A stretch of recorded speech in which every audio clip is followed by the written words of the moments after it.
Kwa hawa wanafunzi kwa hii shule hii home iko na wanafunzi of 100 na tumedonate shorts, sweaters, socks kwa wote ambao tumeona ambao hakuwa na uniform. Serikali ya county ile ningewaambia kabla waondoe huyu mtoto kwa streets ijue inampeleka wapi.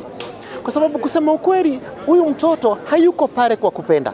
Huyu mtoto ako pale kwa sababu hana namna, hana njia. Kwa majina naitwa Tony Michael Kimani, mimi ndio Chief Officer in charge of Social Services ambaye inashughulikia watoto ambao ni less fortunate ama orphans katika mji wa Nairobi. Tulikaa kama directors na mimi kama chief, tuliangalia kwamba watoto wetu ni lazima tuwapatie dignity and hope na opportunity ya maisha.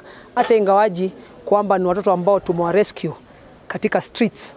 Tukaangalia kwamba wakienda shule, waende shule wakiwa na hali ambayo inakubalika in terms of their school uniform. Tumekuwa na changamoto kama county government ya Nairobi kwa maana kuna increase ya street families. Na tukiangalia institutions zetu ambazo nimeweza kutaja kuanzia Kayole mpaka Joseph Kang'ethe. Hizo institution ukiangalia haziwezi accommodate the increase and the upsurge ya watoto. Tuko na kiwanja ama tuko na jengo ambayo tulishaanza kujenga pale upande ya huko Ruai.